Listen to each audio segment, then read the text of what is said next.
Wait for it. Wait for it, and we're live. Hey, you crazy sci-fi and fantasy fans. It's time for your daily dose of shenanigans over here at the Blasters and Blades podcast. Just a couple of nerdy veterans, a Stabby chaos coordinator, and one chief shenanigator, speaking out over our science fiction passions and fantastical fantasies. A place where magic is king, the sky is the limit, and space is the place. We are the podcast that puts the fun in dysfunction. So without further ado, we're going to let our guests introduce themselves to our listeners and viewers at home, starting with you, Miss Alyssa Ascani. I probably butchered that last name. No, you didn't. You nailed it completely. Why? Because I'm an X-Men geek and you get to be correct on that. Perfect. I'm Alyssa Ascani. I am the writer of Ethereal Darkness. I've released books also under my original name, Lynn Berry. I write science fiction. I write dark fantasy. I like to kick my characters, beat the crap out of my characters, abuse my characters. I don't let them die. And instead, I let them have a tiny sliver of hope. One of these days, you're going to get the same message I just got from a reader who read a short story in an anthology, who sent me $30 in a link to BetterHelp, a mental health link where you can do like virtual therapy. Yes, you're going to get gladly take renewal of BetterHelp. Yeah, because they're going to start asking questions if you keep that up. Uh-huh. All right. Next, we have Mr. Bill McCushton. Yeah, I'm Bill McCushton. I am the writer of the Zorn Pulp over on Substack. I've also recently started work on a book. So I'm hoping to get that done before the end of the year. Knowing my track record with keeping my own personal schedules, that's probably not going to happen. So Get the whip. No. The beatings will continue until morale improves, or in this case, the writing picked up. Wait, I better not give people ideas because I got people waiting for books from me too. So instead, we're just going to say, Mr. Craig Bell, would you like to introduce yourself? Yeah, Craig Bell. I wrote the Eyes in the Black, the first of a series called The Gangrel War. Right now, currently, book 2 is being edited and heading towards shelves, as they say. Writing right now a collaborative effort with Kevin Steverson in a brand new science fiction series for a couple hundred years from now. And like some of you guys know about the short story anthology that Bill Webb put together, that's where it started. It's how I met Kevin, the introduction. So I'm fairly new to this, and if you forgive the phrase, just going balls to the wall. It's just been a crazy blitzkrieg of time of writing, and I'm just having a blast here. So fairly new, and I get to listen and learn from you guys as we sit here and tell stories to each other. I enjoy the hell out of that. Outstanding. And just so you know, he meant the story is set a couple hundred years from now. Not that's the release date. He's not going to make you wait that long. So we're clear. Yeah, you're right. The release date is in May. All right. Next, we have Mr. Ed A.M. Hansel. Hey, hi. Welcome, everyone.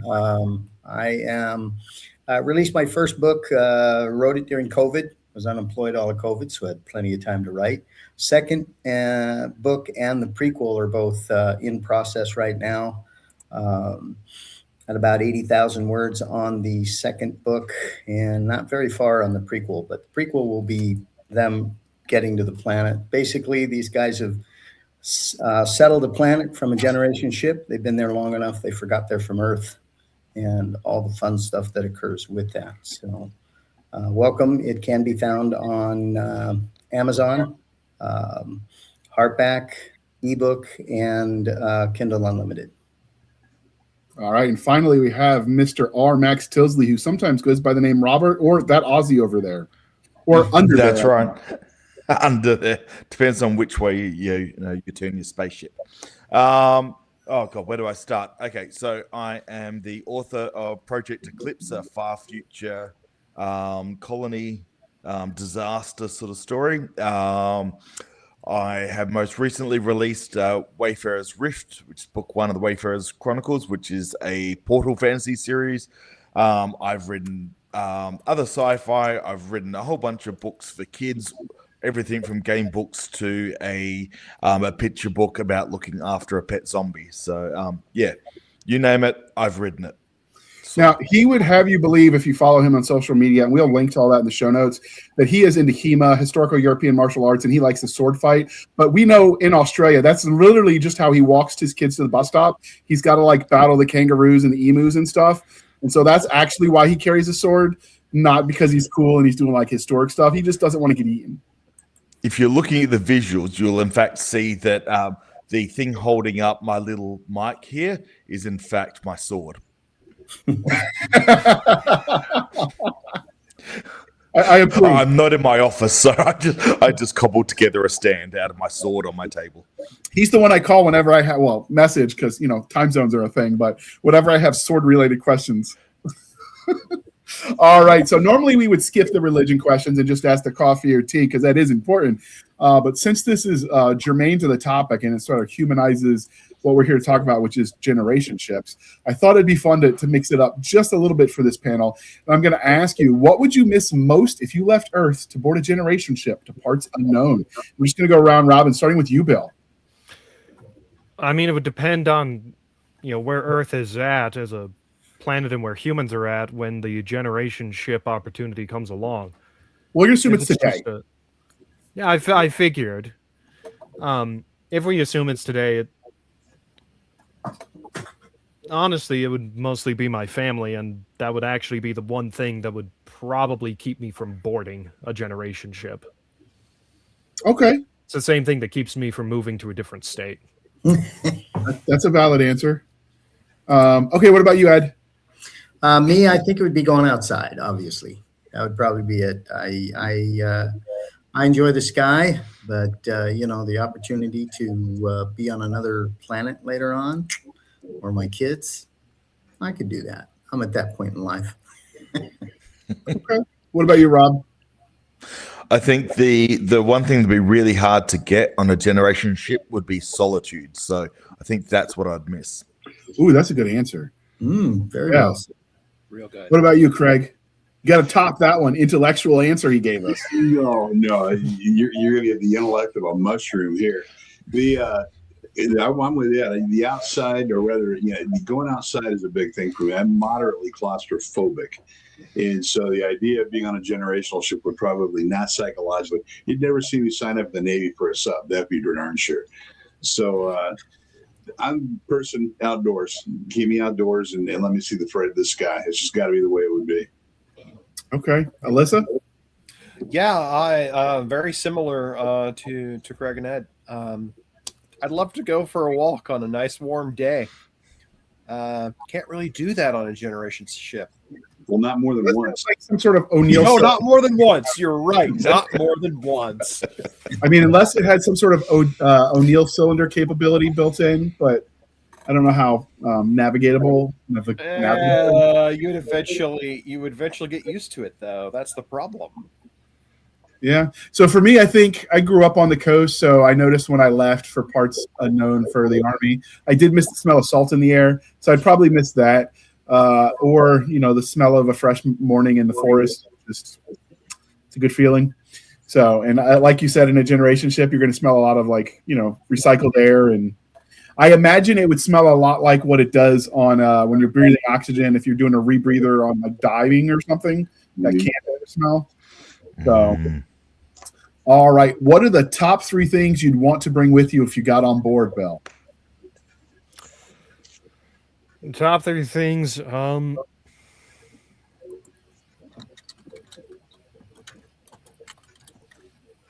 see, that's another problem. I want to be able to.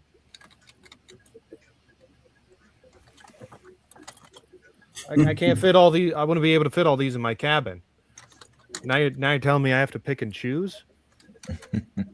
That is the question. I want off this. I want off this ship. Take me back to Earth. Where's the escape pod? I want to reread Akira, and I brought Lord of the Rings instead. All right, what about you, Ed?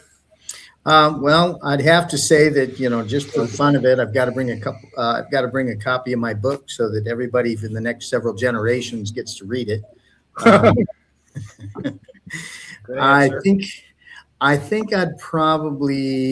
have to find some kind of a sweet or something like that I can take. I grew up in Germany when my dad was in the military, so I'm a gummy bear fan. So I'd have Ooh, to yum. bring something like that so that I could open up a packet every so often, as a celebration item. And other than that, I think a big list of my music. I'd have to have a downloaded list of music as well that I could listen to. Okay. What about you, Rob? Okay, pretty easy. Swords. That counts as one item. Swords, plural. Nice. I'd bring art supplies. Not because I'm good at art, but it's therapeutic. And if I, want to start my own religion to go things, I'll need to be able to create iconography. Whatever dastardly plans I have, I'll need. And third would be a really, really expensive pillow, right? And this is why, because I wouldn't use it right away. Several years in, when everything's really getting to, can you imagine all these worn out parts and things like that? These pillows that have been, rerun and over again, and probably getting, for you guys, 1/4 of an inch thick or something like that. When I really need it, I'd just pull out this big, soft, comfy pillow and sleep on that. And I'd be the happiest person on the ship. Okay. Craig. Mine are straightforward. First thing I'd be taking along is my wife, because I am kind of fond of her and she keeps me in line. It's better for people around me if I've got her with me. And then a goodly supply of both Jameson and Romeo and Julieta Reserva Reals 60 ring. Give me those things, I'm a happy guy. All right, Alyssa. Okay, so yeah, I've got the book issue 2. I've got the sword dilemma. I know that we're on a generation ship, but I'm gonna go ahead. I'm gonna bring a good pair of sunglasses. I'll want them wherever we're going, even though I'll be long since dead. I don't care. I want that. I want real sugar Pepsi. I want that because it's like, you guys are gonna have everybody else on the ship is gonna have the recycled version of high fructose corn syrup without flavoring it. I'm gonna have the real sugar Pepsi. So that might be like deified status right there. Then I'm a big fan of the art supplies. Yeah, that's a good one. All right, I'm bringing coffee. Broad. I'm bringing coffee because obviously I want a tablet fuller than the Library of Alexandria with all of the known books and music, because that's the best answer. You've got a lot of room on modern tablets, so you could probably fit a whole lot, more than you could probably read in a lifetime. And then, assuming it's a generation ship, so you could bring a pet, I'd bring bourbon. But if I had to choose between bourbon and the dog, I'm going to choose the dog. Because, I'm assuming generation ship means we've already included our family, so I'm kind of cheating one of those out of the list. Yeah. So if you want to add something, Craig, because your wife's a given, you want to add one more thing. Well, then I'm going to be bringing the same kind of pad you're bringing. I want something that's got about every book you can possibly think of in it. So you're talking heaven, being able to read, hang out with someone you love, drink a good drink, and have a good cigar. Life is good. Yeah, I'm not much of a cigar, but bourbon and coffee are, they come in a clutch. And sometimes bourbon in the coffee. I want a cigar now. Oh, my God. Okay. I just have to get in a room that's got good ventilation. You'd hope you'd have that, right? Yeah, I smoked the cigars when I was in the Army. I quit when I got home, but I mean, we used to get the Romeo and Juliet's when we were overseas. They're smooth cigars. But apparently, if you want to keep your lungs working, you're not supposed to smoke them. This is a PSA. Bad for your health, people. So, there you go. All right, and as we bring this getting to know us better part of this episode to a close. So we are civilized human beings here at the Blasters and Blades podcast. We are no longer knuckle dragging troglodytes. So coffee or tea, and how do you take it on Alpha Centauri, Bill? Water. Come on, live a little. We've got to break you out of that water-centric shell. All right. Flavored water? Now you're living. We're going to flavor it with coffee or tea. We'll get you there. We'll bring you over to the bean side. All right. What about you, Ed? I am definitely a coffee drinker, but I have to have my coffee with my cream and sugar. Fair. So I like drinking a caffeinated liquid candy bar. I thought There you you were go. about to say you like to have your coffee with your tea, and I was going to. I tried that once. I've heard of wasn't it. Good. No. I like a good coffee. It can be strong, but I don't like the bitter, so I like to have it with my cream and sugar. Fair. All right. What about you, Rob? What are you drinking in the land down under? Okay, I'm going to say for today, I drink both, but I'm going to say coffee because I really, really want a coffee, and you are an absolute bastard for bringing it up because I can't have one. So how do you normally drink coffee in Australia? Is there a standard way, or is it all over the place like here? Look, we like a lot of different ones. I like doing a cappuccino. I've got a machine that properly runs through the coffee and froths up the milk and all that. It's a little bit manual, but it's fun. Okay. Yeah, we learned about the kid cappuccino from you, where it's just the steamed milk for the kiddos. Baby As Chino. well. Baby Chino. We actually had some moms asking about that sent me emails, and I had to clip out where you described it in that episode and mailed them the clip of just the clip. You made some kid happy, and started their journey on the addiction to caffeine. Well, did I tell you that it usually comes with a marshmallow as well, so that gets the sugar addiction going? Oh, there you go. Dentists everywhere are loving you, sir. All right. That sounds pretty good to add with my coffee. Yeah, it sounds good. I'll have to try the Where's the hot chocolate? Yes. All right. What about you, Craig? Coffee, man. Cream and sugar. I think you could probably count on one hand the number of the times I've had tea in the last 20 years. Okay. I love iced tea in the summertime. That counts. That's tea. Yeah, sweet tea in the summer. There you go. All right. What about you, Alyssa? Oh, it's coffee. It's coffee. I live at one of the local coffee places. I buy comic books at a coffee shop. Yeah, coffee. Wait, your coffee shop sells comic books? Yes. And they Nice. roast coffee. That is kind of cool. I don't think I've ever been to a coffee shop that had like multi-purpose like that. Yeah, I'll have to get you Are you some in- information. Are you in Portland by chance? Because that would make sense there. No, it's in Southeast Missouri. Really? Yeah. I feel like our local coffee shops are failing me now. I'm I not gonna would call be it okay if like we could mix like a game shop where people go to play board games and stuff, where you could like rent tables and a coffee shop together. That'd be kind of killer. Oh my god, that would be amazing. Actually, had I know of a place in St. Louis that actually does very similar to that, and they also serve lots of booze. We had one like that. It's called Lattes and Ladders, like Snakes and Ladders, but it closed before they even finished the remodel. So it never officially opened. They just saw the sign that taunted all of us that were like, oh, this is going to be cool. And I don't know. That location, though, has killed many businesses. It was a Panera Bread, and then they went under, and there's been a whole bunch of things. So I think maybe that location is cursed. Yeah, it sounds like it.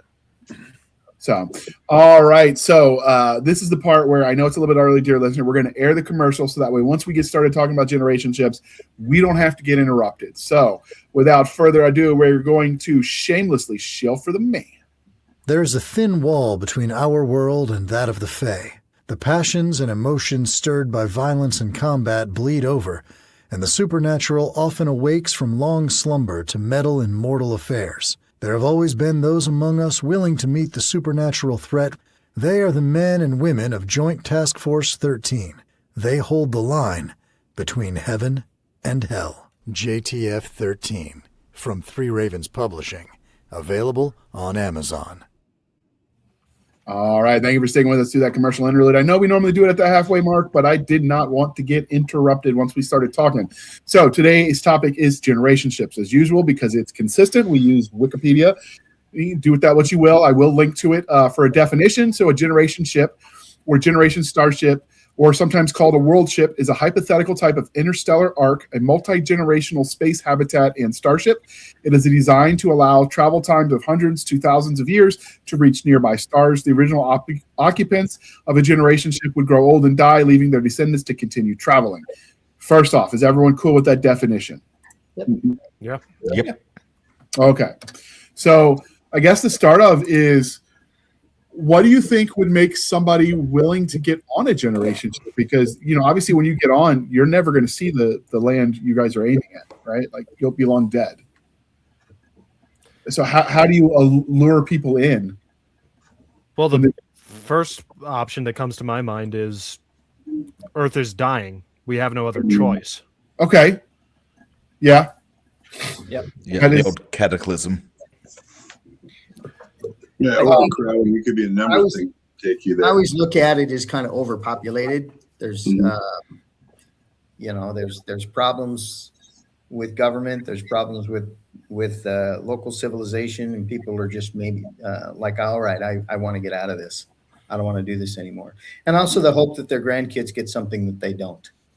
So you probably get a lot of individuals that maybe tout high IQ, but are in a I don't know, a less advantageous area of the world that they're not going to get anywhere out of it. You know, kind of like the British.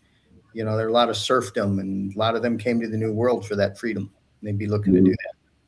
I can see people that are escaping for religious freedoms. I mean, I could think of places in the Middle East where, you know, they're currently killing Christians. Like, I could see those people saying, you know, get a chance to start over away from dangerous peoples and criminal organizations that are targeting them, which is, you know, religious freedom, you know, put people on the Mayflower. So I could see that repeating itself for various reasons.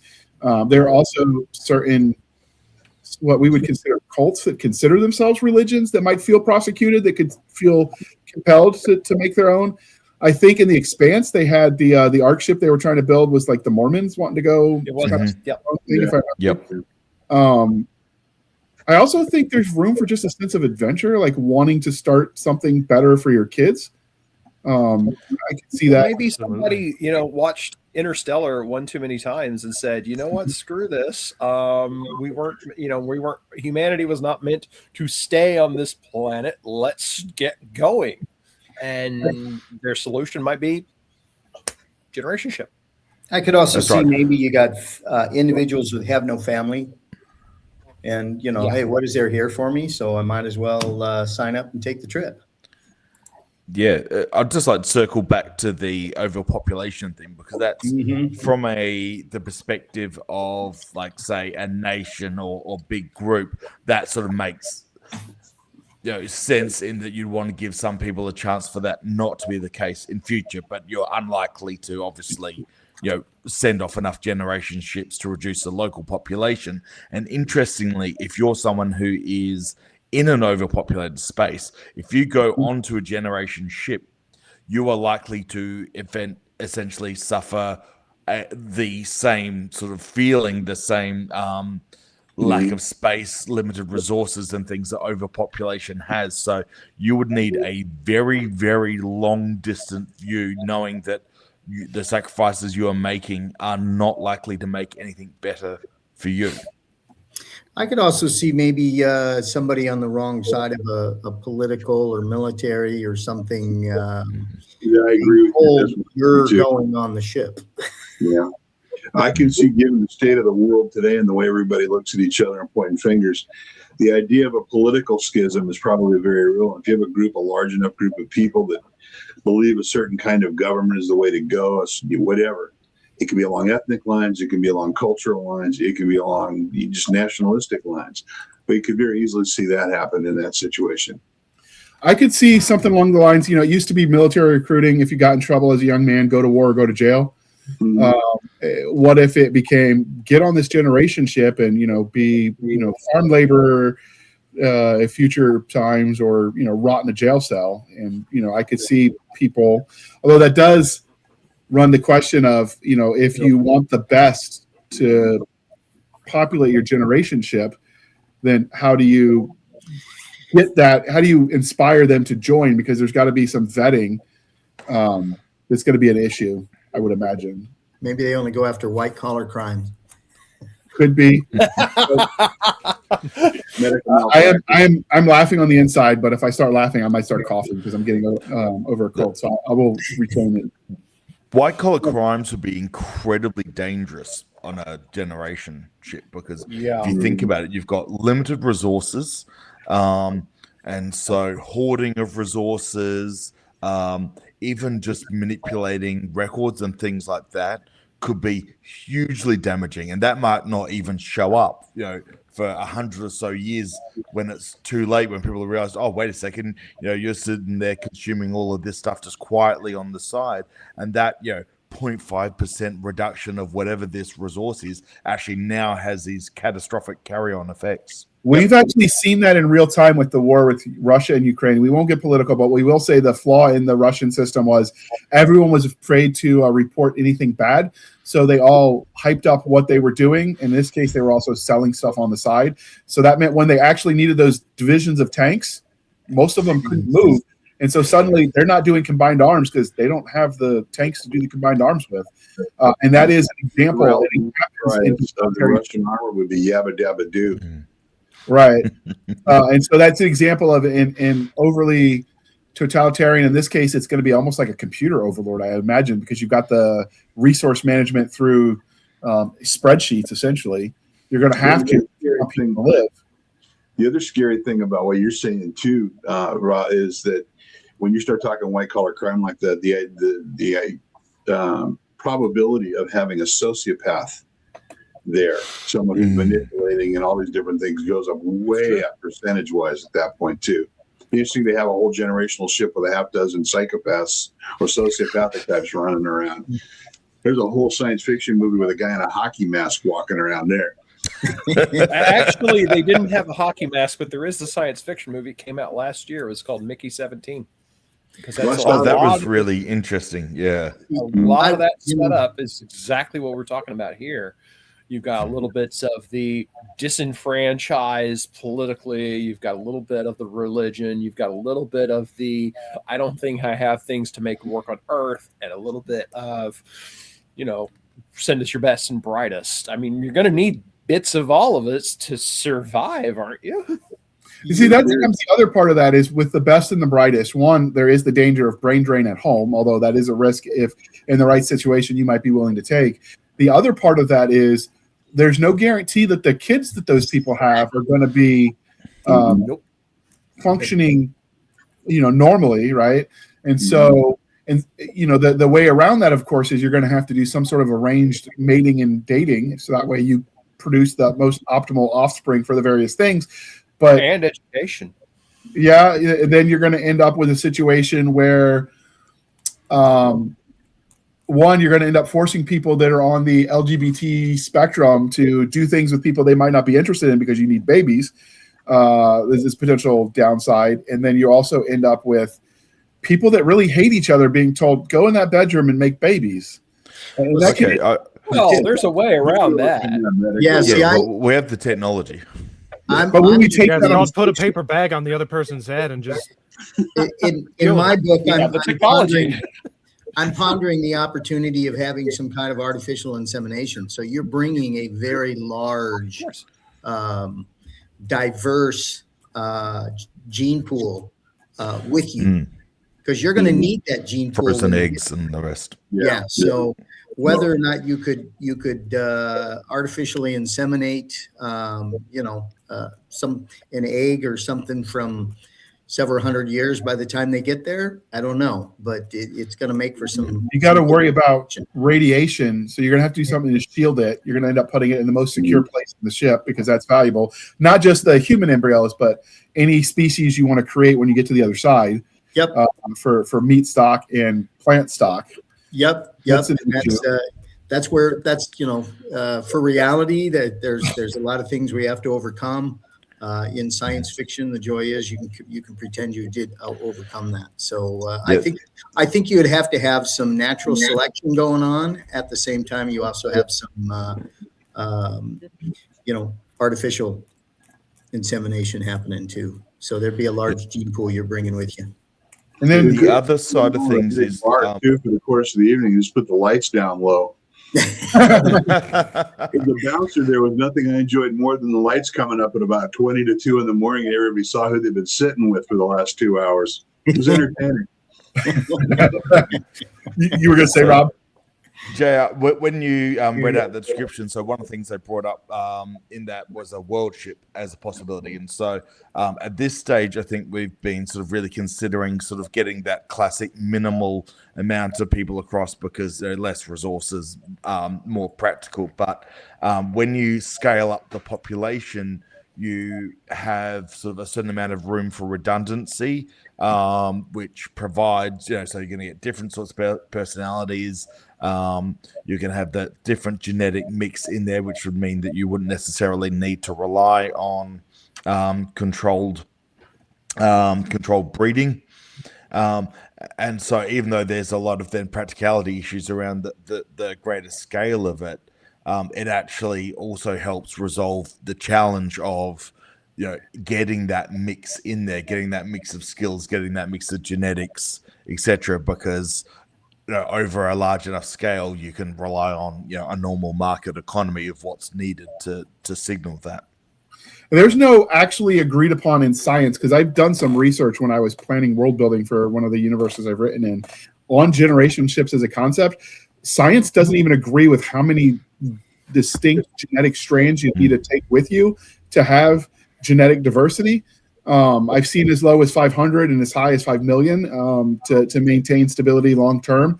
I imagine the number is probably somewhere in the middle, but I do think it's going to be more significant than, and that's of course eating a lot of your power because you got to keep those cold. Yep. And pure. So it really comes down to the level of technology you've got behind the generation ship, arc ship, world ship, whatever. Though keeping cold's not such an issue if you have them vacuum separated from the rest of the ship and they start off cold to begin with. Yeah, but then you've got to worry about letting the space cool them, but also radio or shielding them from ambient radiation. Mm-hmm. Yeah, your interstellar radiation they're finding out is a lot higher than what anybody had thought it might be. Yeah, based on the other thing that we found. I'm sorry, go on, Ed. Yeah, I was just saying, based on what the latest findings are coming off of the Voyager out there in interstellar space. The other thing that we found is they've done some experiments where they exposed various fungus and bacteria to the outside of the ISS for periods of time, and they found that it lived, which allows us to think like what that might do to your potential storage of things that would potentially make things not last as long as you want it to. So then are you going to have to include some sort of botany deck where you're growing some of it yourself? Take that, Mark Watney. Yeah. You'd have to grow some of the materials. Like, there's no way that all the chemicals we need in food are going to be shelf stable for generations. Beyond the sheer mass of stuff you'd need to bring in. Mm-hmm. Yeah, you need more stuff the further you're going to go. I mean, you look at movie Sunshine. That's 8 people on one ship. They had an entire botany section.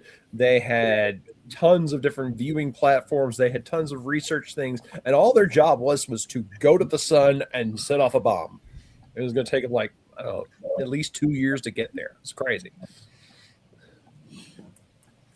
Yeah.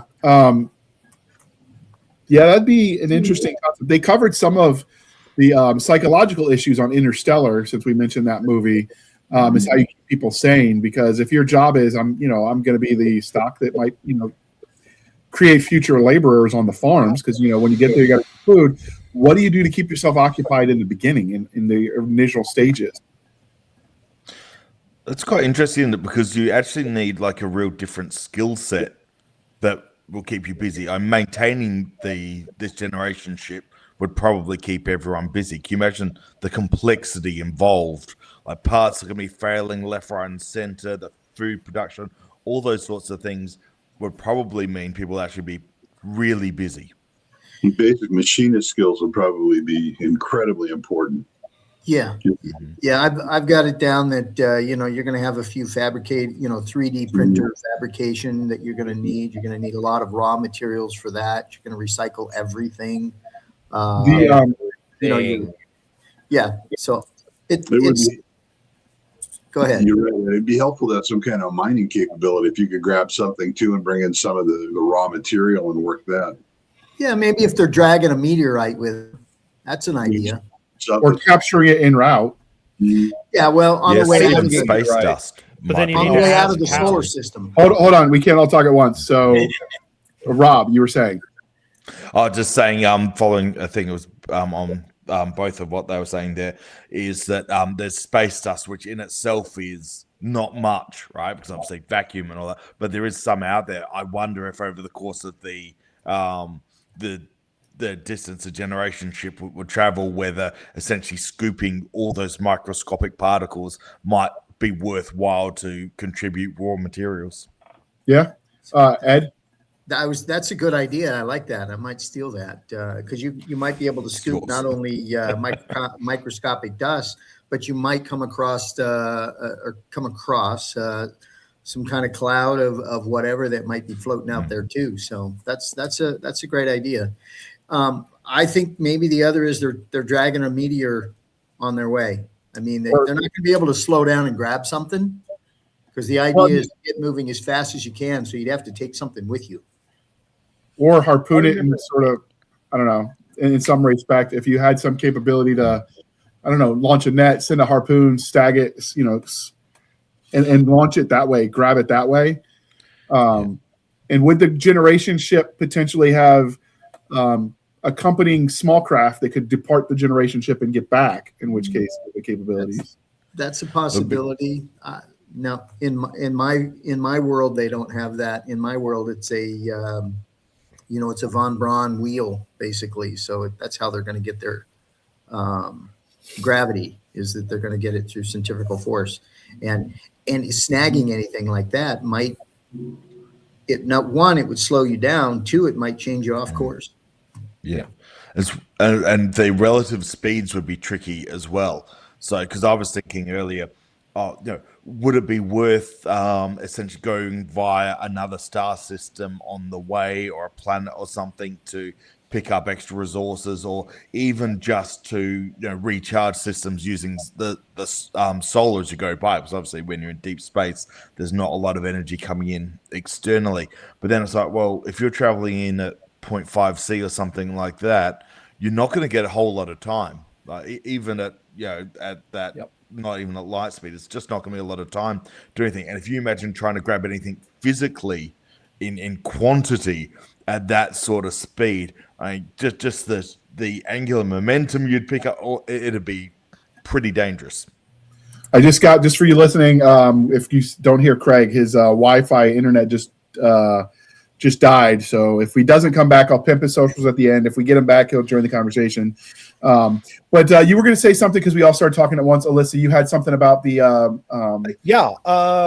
I remember the book Seven Eves, Neil Stevenson. There was a lot of discussion in that because they had to, we have so many months to move as many people as possible from Earth to not Earth, because the moon is going to crash. Oops. So they had to actually develop an entire star-fearing civilization, generation ship. They had to do it in finding such resources and propellant and fuel and areas to stay in. And a lot of the solution was, let's just grab a giant chunk of space ice. As it melts, we can use the water for propellant. And when it's not melting, its stability, its weight, and it's actually infrastructure. And they used a lot of their structure to begin with was built out of like a little bit better than an escape pod a whole bunch of times over. And they eventually, between that, there was a meteor there was a big chunk of meteor, I think, also connected to the ice chunk, but they ended up building out a larger superstructure, which of course by the point they only had 7 people left. But hey, it was really a lot of cool ideas just kind of colliding in there that I'm just remembering all of a sudden, which is weird because the copy of the book's right behind me. Okay. Yeah, that's one of the things that, aside from keeping busy, keeping mentally sound on a journey like that, I imagine is going to be an issue. I know in the Navy, for instance, and it's going to be some of the similar claustrophobia type issues because you can't go outside. There's a a vetting process for who gets to go in the submarine forces. Because one, people would potentially want to do it because there's pay bumps to be on a submarine, but they vet for psychological issues. And they've got some sort of formula they use. I was never a submariner, so I don't know. But I imagine that somebody is going to be vetting to make sure you can handle temperamentally being on this ship for, not being able to step outside more than once. Right? Like, because that's going to be an issue too. And we talked about recycling. This is a little gruesome, but that even means the people. So when people die, I mean, we're not talking Soylent Green, but when people die, I mean, they're going into the fertilizer heap to help the next generation of plants because everything matters. Yep. So that'll be some people might have a problem with that because, that's everybody's an organ donor. That's right. Yes, that as well. Everybody's helping the next round of potatoes grow. Right. And so it'll be interesting to see how that plays out. And again, what do you do with educating the follow-on generations? Now, I'm trying to remember who did it, but there was a book I read where they had the kids were grown in vats when they got to the other side from embryos. And then while they were in the vats, they were educating them via virtual reality. So they thought they were growing up normal, but they were just, cloned bodies in a vat. With personality. I'll dig it up. It's like A Long Way Home, I think is the name of it. It's escaping me, but like that is a viable potential option, is to bring them out of a situation like that when they're old enough to contribute, having been raised and educated in that limbo state. Now, again, that's future tech, so I mean we're kind of magic at that point, but that's a long VR. Yeah. Well, that's sort of removed. Like when you look at generationship, you really are looking at that continuous handing of the torch, right? Whereas if you're looking at essentially suspended animation, it's much more of a purely a technical thing than a social issue. Yeah. One of the other things you have to look at is death. Do you allow them to die at a natural age, or do you set a time frame? Well, then what is a natural run? Because longevity technology potentially could we last longer than the 80 to 100 years? Is that possible with better technology and better healthy living? You just don't know. Yeah. Science fiction version of the cult from Midsummer. So that's an interesting. And then that then how do you keep the society homogenous when it comes to like behaviors? Because we mentioned how would people join it, but if you get two groups of people that hate each other, I don't know, they support rival football clubs from England or something, I don't know, but like how do you keep the peace in groups that might historically not like each other as well? That's like I don't know, like the historic stuff I suppose is all going to depend on the scale of these different groups brought in, but I think there are some really good sort of books and some of them sort of movies, TV shows, and that come off of it that play with how these societies will function when you've got that, and how control works. And there's an adult one and kid one that I like to bring up. The kid one is City of Ember. I don't know if anyone's seen that, but essentially it's an underground sort of like a capsule society because they have to they're trying to outlast some sort of disaster. And the other one, which was recently made into a couple of seasons of TV shows still going, is Silo. And it's sort of like the adult and child version of the same sort of concept, but both of those and a lot of these sort of bunker style things actually are essentially generation ships, except instead of traveling distance, they're traveling time. It's just the time that matters. And you'll see how they end up with these very stratified societies where sort of control is employed quite a lot to make sure that everyone fits in their place, and of course importantly that you don't ask the questions that they don't want to answer, because if the answer is, well, look, in 2,000 years this is going to be useful, Like that's pretty hard to get a human to go, oh yeah, sure, I'll do this horrible, crappy bit of work, or I'll stop having that argument with my neighbor just because we're on this trip for 2,000 years and I'll never see the end.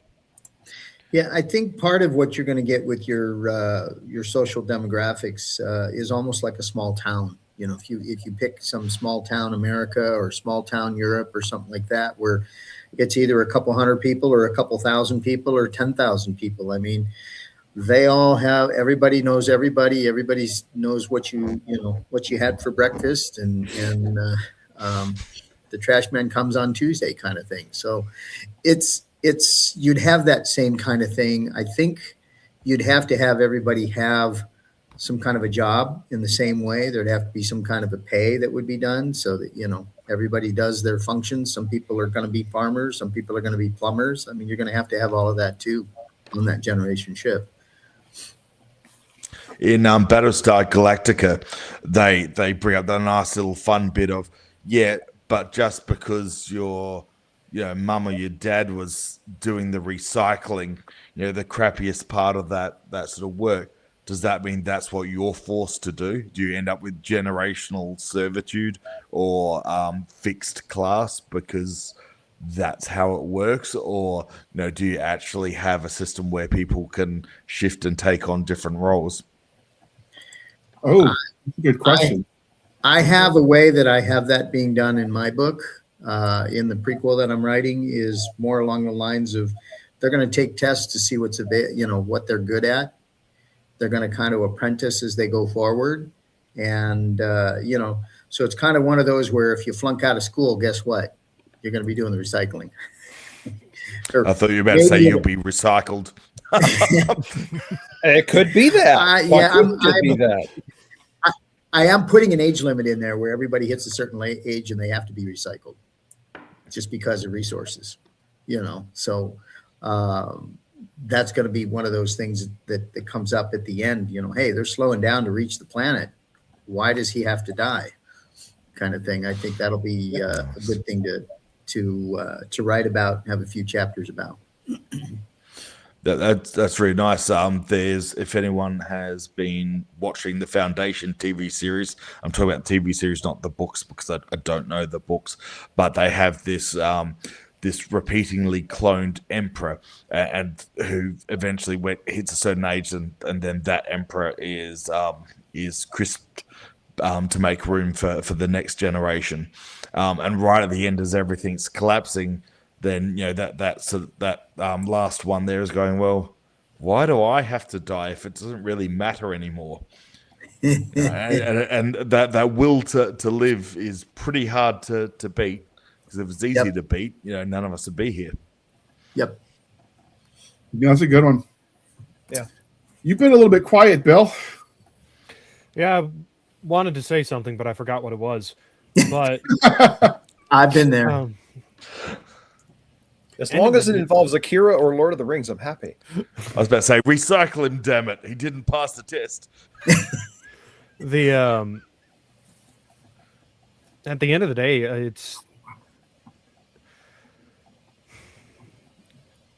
it's definitely a great idea to think about the generation ship concept. Practically, it's an absolute effing nightmare. Mm-hmm. Simply because of how many things you need to consider. You need to consider I just remembered what I wanted to say. Resources. You have some resources that you can replicate, that you can grow. Plant life, animal life, things that you can cultivate.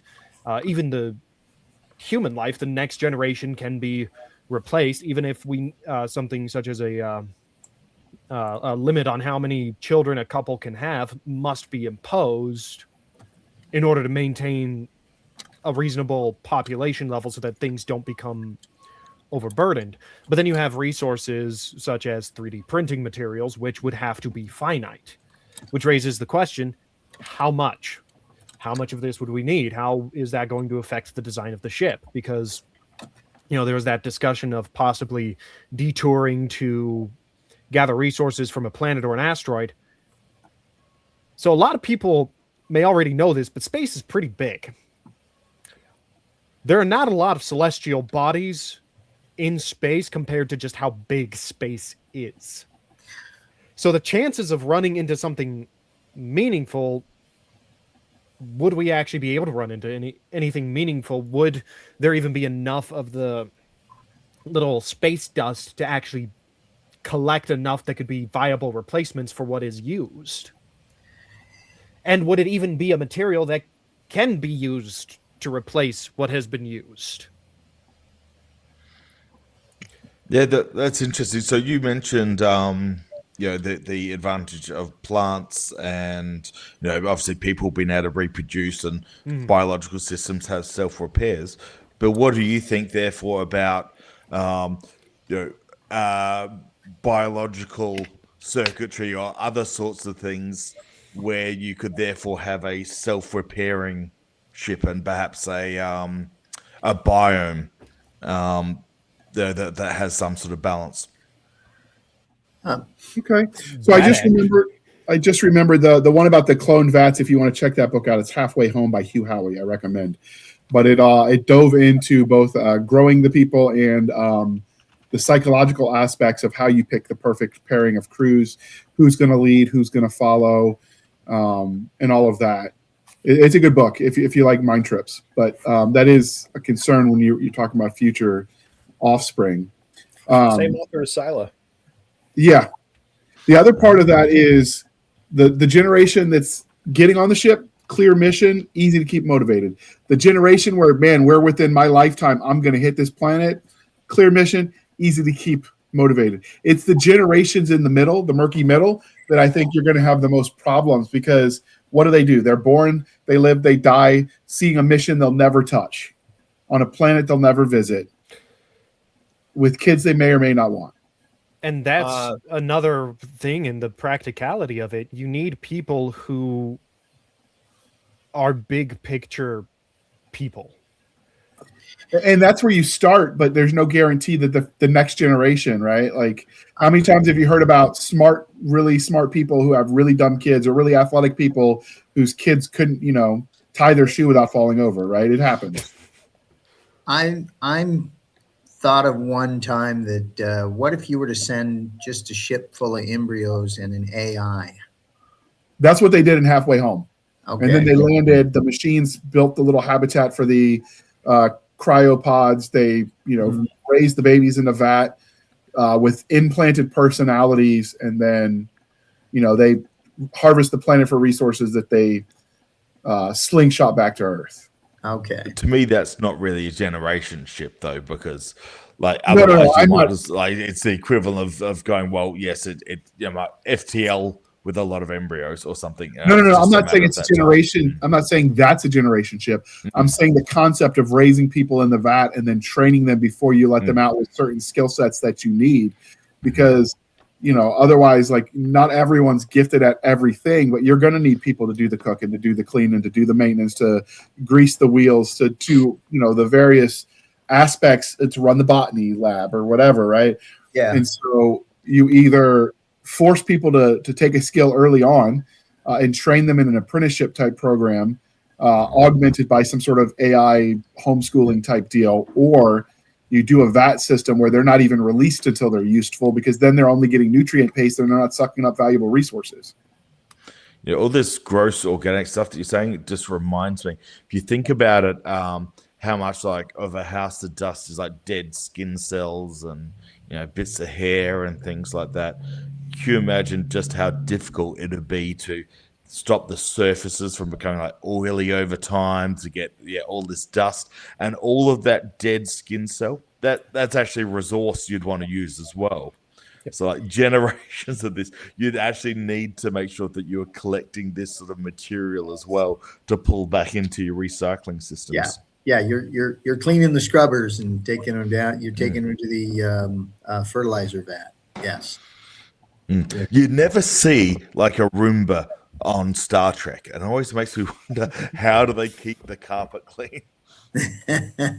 Well, Wesley Crusher does it on his off time because nobody likes him. Yeah, take that, Wesley. Damn it, Wesley. But that also, you're going to need people to do some sort of self-defense when you get to the other side, people with husbandry skills with animals, people with land management skills, people with martial skills. If nothing else, even if you're not worried about protecting yourself from other humans, there might be, I don't know, giant rhinoceroses that you got to fight, right? You don't know what's on the other planet. And how do you teach those skills practically on people that have never left a sterile generation spaceship habitat? That'll be an interesting conundrum they'll have to develop. And either you store that away somehow to, cracking them in of, planets in sight, or you have to pass it on generation to generation, in which case you get the game of telephone effect. Yeah, you'd sort of, obviously you got like the holodeck equivalent in Star Trek, where essentially you simulate the entirety of what the expected thing is, so that the system itself doesn't change, so that those skills maintain. The other thing, though, to remember as well is you probably actually have a lot of time to work it out, or to at least think it through, because the further you travel, the closer you get to your destination. The closer you get to your destination, the more detail you'll be able to pick up from it. So as you if you're going at 0.5 C or something like that, even as you're slowing down, you're probably actually getting a lot of information when you're one generation out. Yeah, I agree with you. I figure you just have one side of the ship play paintball against the other side of the ship, and that's how it I mean, it worked for Ender's Game. That could make an actual war happen. Yeah, you could. I can see that. There's a couple of sci-fi where generation ships break down into, some of them might go into a theological government, some of them into a kingdom. You could Lord of the Flies kind of thing going on. I think they did the Savages, where they just all went psycho in Mad Max style in the Galaxy's Edge universe. I could see the cult angle you're talking about. They touched on some of that on the ships when the Battlestar Galactica, that fleet was fleeing. Some of what developed. Yeah, it's not quite the same, because it was brought on by the in the reimagining, it was alien robots that were starting the cults. But I mean, that kind of stuff happens because people look for answers in religion. Yep. I mean, they'd have all sorts of versions of that in Adrian Tchaikovsky's Children of Time. Just that first. Okay.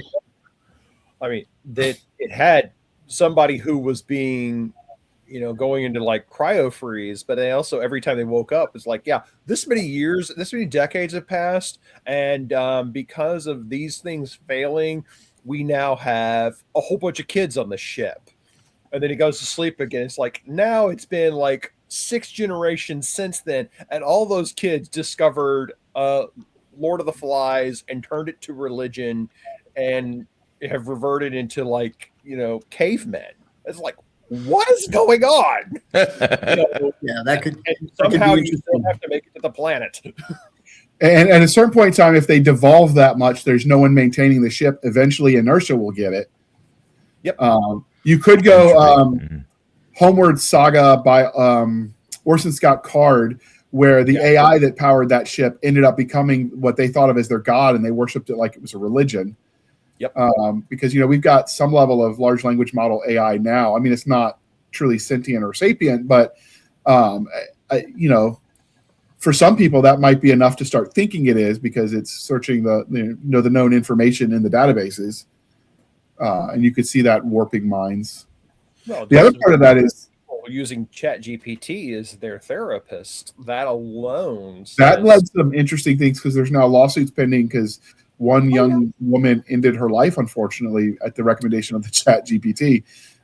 So that proves the dangers of relying too much on technology to solve your human problems, which you could potentially see applied going forward, because you've got to find solutions to your problems. But if you over rely on technology you don't quite got a handle on, that becomes issue in itself. And then the other part of that is we haven't touched on it, but like first aid, medical supplies are finite. Like you can only take so much with you. So how do you handle that in a world that isn't, got magic in the place of science? Yeah. I think it'd be similar to the mechanical needs, essentially, wouldn't it? Like if you think a synthetic oil versus a synthetic blood product, it's going to be the same challenges, right? Yeah. Yeah, you can only bring so big of a chemistry or biology lab with you. Yeah. Yeah. Do you start passing? Do you wait to ration the aspirin, or do you ration it before you even get on board? Well, see, that's the good thing is we've talked about you would almost certainly need a botany bay, right, to generate some of the oxygen. Aspirin actually, because most pharmaceuticals, before we had Big Pharma making them into pill forms, existed in nature. So you could get the aspirin effect by the bark of whatever tree it comes from. And I don't know off the top of my head. Willow. Still a resource you have to account for. True, but I mean that's a resource you would have bought a tree anyway. So you mix a few of those willow trees, is what Robert said it was, in with your fruit bearing trees, and then also the plants are also scrubbing your CO2 for you. It kind of gives you some flexibility, but that's still a finite resource. Exactly. Some of the areas I think you might be able to stretch, at least in a science fiction side of it, is there are plants that do have a higher carbon than others. So if you can make some synthetics from that carbon if you need to, things of that nature, where you might be able to do some replacement. I mean, for me, if I'm going to be concerned about resources like that, every piece of plastic on that ship is going to be the same plastic that can be recycled, broken down, melted, and ran back through the 3D printer, which is going to make me another chair of the exact same thing. So you'd have to definitely work your logistics along that route so that everything you do is going to be able to be, if you got a wall panel that broke or a circuit board that broke, you got to be able to replicate it by recycling those materials.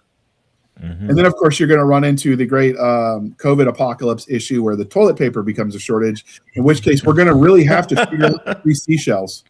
Well, if we hit another COVID issue of toilet paper on the earth, I'm just going to use the CVS receipt if you ever get those. No, but I'm just saying, like, you're going to have to find creative solutions. And then when we talk about babies, obviously you're not going to be using disposable diapers for them, right? So you're going to have to bring back cloth, in which case you're going to either need to change a lot or, some way to make the rubber pants to go with them, going old school. But I mean, like, that's the kind of thing you're going to have to start thinking about. Mm-hmm. Or something that's created synthetically, And then the other, you just put them amongst all of the plants, so nature takes care of its that's right. of its needs. As they start to crawl, then it helps spread everything. It'll be perfect. I mean, talk about going feral. The other issue or the other thing to consider is because you're thinking about plastic with your 3D printing. We are getting closer, I think, to viability with metal 3D printers. Yes. Yes. Yeah, we do. Yeah, Central. I almost went to work for a company that 3D prints organs for lab testing. And they're doing 3D printing meat, although I'm not going to be the first person to eat that crap. Yeah, and that's what I'm saying. It's the same thing as grown as in a petri dish or something like that. I wouldn't eat that either. Well, on a ship, you ain't got any choice. True. Mm-hmm. It's like that old. Honestly, that's just your protein paste. That's where it comes from. That comes back to that old Demolition Man where he's eating the hamburger and the character, like, you see any cows around here? It's rats, and you're like, best rat burger I've ever eaten, right? Like, stop asking questions at a certain point. And the Matrix where it's just that sort of slime. It's like everything what he needs. It's like, not everything. Yep. Protein paste. We call this the RoboCop diet. Yeah. Oh, yeah, that too. All right, so this feels like it. Go ahead. It tastes like baby food. Depends on. Well, yeah. So this is a topic. Obviously, we could keep going on. There's lots of things to consider, and it really comes down to some of the answers depend on the future world you're creating, or the future world we sort of stumble into. But if you've got questions, dear listener, you think we need to cover, we can certainly have everyone back to have another panel about generation ships. I feel like we barely scratched the surface of the concept of a generation ship and what that might entail. But we are at the hour mark, and I did try to promise we'd try to stay closer to it in season 6. So with that, was there anything about the concept of a generation ship we didn't cover that you guys feel like we need to, starting with you, Bill? Nothing that... Well, actually, there is one idea, and this comes to me from the Wandering Earth. Of course, we can't really delve into it given the time, as you just pointed out, but the idea of, instead of constructing an artificial ship, just make it so that we can move and pilot the Earth. I mean, granted, probably just as impractical in terms of today's technology as building an actual generation ship, but also possibly could resolve some of Except without the moon, how do we have the tidal? Well, does the tidal tilt really matter without the gravity of the sun? Yeah, it matters. Well, not with. I mean, if we're pulling it out of the sun's gravitational orbit, that changes things, because then what matters? How do you maintain your gravity? How do you maintain your seasons? Where does the sun come from? Well, the season's just going to be eternal winter until you get to your destination. Yeah. Yeah, that right there doesn't seem survivable. But yeah, it doesn't seem survivable as a solution to a generation ship. Underground settlements, which bring forth some of the issues that come with an actual generation ship, but the one advantage you have is the heat that the Earth still has from radioactivity and that initial heat in there that, say, like a big asteroid wouldn't have. But it's a lot of mass to move. Yeah. Okay, that's interesting. What about you, Ed? Any topics we didn't cover before we wrap this up? I would love to maybe talk about the propulsion, speeding up, slowing down propulsion. I think that would be a good topic on a future discussion. Like, how do you speed it up? What technology do you use? And I think the other might be gravity. What's your ship look like so that you have gravity? That's fair. And that really comes down to the world building, because right now it's not real unless you have some sort of O'Neill cylinder or spinning wheel to create the gravity. Yeah. Because otherwise we just don't have solutions at the moment. Yep. We will do something that Star Trek never did, though. In my future, we are going to invent seatbelts for our bridge crew. So you're welcome. Yes. What about you, Rob? Anything? Okay. I'm going to go one super fast, and that is, would the ship have windows? Lots of things can come from that. So I say that. And the other is, if you've got generations and generations, I've never heard of anyone exploring the idea. Would you therefore have like archaeologists or anthropologists that study earlier generations of the generation ship? That could be quite interesting, I think. Oh, that's great. Be a post-mortem when they get there, I would imagine. Could be, but actually, the 50 generations. The main human character in Children of Time is the ship's anthropologist. Oh, very cool. Yeah. I know the Hugh Howey one where they explored the clones that were vat raised to create life that we mentioned is applicable in a generation ship. That one was told through a counselor's point of view. And so that's the other thing is you're going to have to bring someone to provide the mental. I mean, it's not just the physical health. He's a medical doctor. You're going to need someone to handle mental health. It's someone way cooler than Deanna Troi, because she seemed annoying. I sense something, but not enough to finish the plot in 5 minutes. Yeah. So, all right, Alyssa. How do you deal with natural revolution? And by natural revolution, I don't mean the big epic ones. I mean, how do you deal with the natural changes in a group's ideology over, that comparing now to 50 years ago or 50 years from now? Because that doesn't stay the same. So one book we didn't talk about, and they also did a TV series on it on the CW that didn't really follow the book very well, but The 100. And it wasn't a generational ship in that they weren't trying to go to a different Earth. They were just sort of parked in Earth's orbit waiting for the nuclear winter to fade so they can go back to Earth, our Earth. But the concept of them living on that ship for generations was something that was explored there. And I think they did that well with the issues with resource management. And at a certain point in time, you're shutting off parts of the ship because you just can't power it anymore. And your legal system is built entirely around finding reasons to get rid of malcontents because they're eating resources. So, peace out. You're eating too much and you're just complaining, walk the long death, right? And so that kind of dystopian view of what that might look like was pretty well explored by the 100 books. And I do recommend reading those. So with that, this is the part, dear listener, where I remind you to please be kind and speak your mind on the reviewing platforms. Your reviews help the right readers find the right book, so do your part. It really does matter. And with that, we're going to let each of our guests tell us how we can find them on the wild, wild interweb, starting with you, Bill. So you can find me by looking for Wilder396 on X and Substack. Wilder is spelt with a Y. And like I said at the start, I am currently writing an ongoing sci-fi pulp series called Zorn.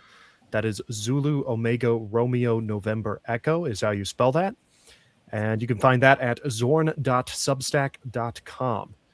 It's a fun time, and I am constantly doing my best to improve my craft. So there you go. Upward momentum.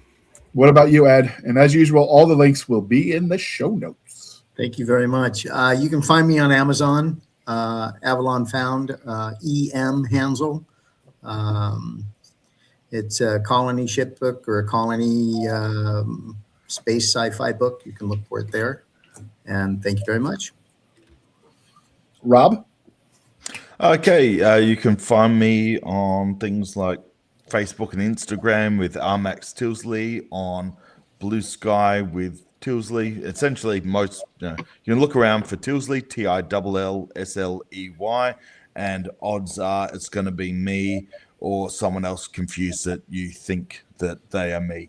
Apart from that, I've got Project Eclipse, which is my far future colony action thriller, which is the background for those who are seeing the visuals is there. And I'm currently, as I said before, working on my Wayfarer thing. So if you like a little bit of the old, is my mug going to show in this? I don't know if it is. No, if you like a little bit of Portal fantasy, you can see this mug going in and out. That's like a magical portal. Please do check me out on Amazon. And I'll pass it back to you. And if you've listened to any of our episodes where the Susie Steele series was the sponsor, that is his other pen name where he writes kids' books, to include the serial killer projects where he writes Choose Your Own Adventures, which is now Pick a Path or whatever you have to legally call them. And I say serial killer because that's how I imagine you're plotting them. You're at the dartboard with like the thing with the strings going everywhere. Yeah, very much true. Yes. It's good. So those are pretty cool too. If you've got kids that like to read, I send people those books and they get pretty fun reactions for his Brains one, for instance, with the zombie Choose Your Own Adventure book. So yeah, it's a ton of fun. All right, Alyssa. Yeah. I've got 4 books out between my two names, Alyssa Ascani or Len Berry. You can find those in most major outlets. I'm on Facebook. I'm on Blue Sky. I'm on TikTok. I'm on, name a spot. I'm probably there. Not Threads. Not Twitter as much anymore, though I have some of that. But yeah, I'm around I have a Linktree, Linktree/Lenberry. It's got pretty much every link. Okay. And dear listener, you can find us on our Linktree, linktr.ee, Linktree/Blasters and Blaze Podcast. Again, Linktree/Blasters and Blaze Podcast, where we link to all the things, the BitChute, the Rumble, the YouTube, the TikTok, the Twitter. We've got our Spotify, our Discord, our Blasters and Blades Facebook group and Facebook page. You can email us at blastersandbladespodcast@gmail.com. Again, blastersandbladespodcast@gmail.com for professional purposes only, people. You can send all of your shenanigans to Madam Stabby Stab over there on the Instagram, the Twitter, and the email. You can support the show by going to buymeacoffee.com/author J.R. Handley. Again, buymeacoffee.com/author J.R. Handley. Be sure to put in the comment section that it's for the podcast, and I promise I will keep my co-hosts duly caffeinated. They will buy that coffee brand coffee till they get high on their own supply. And if you want some of that coffee brand coffee, the link is in the show notes. The discount code is podcast grunts. You get 10% off. We get a little bit of a kickback. It's a win-win.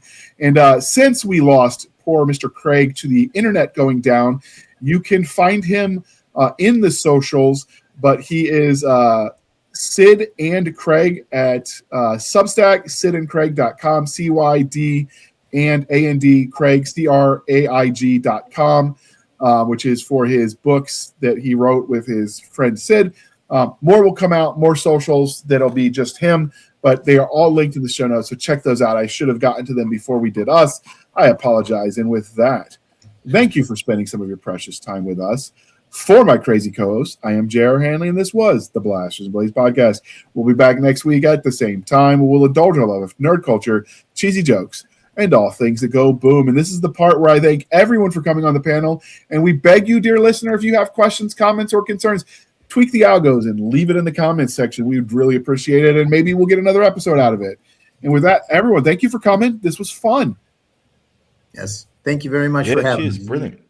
Thank you. With that, we're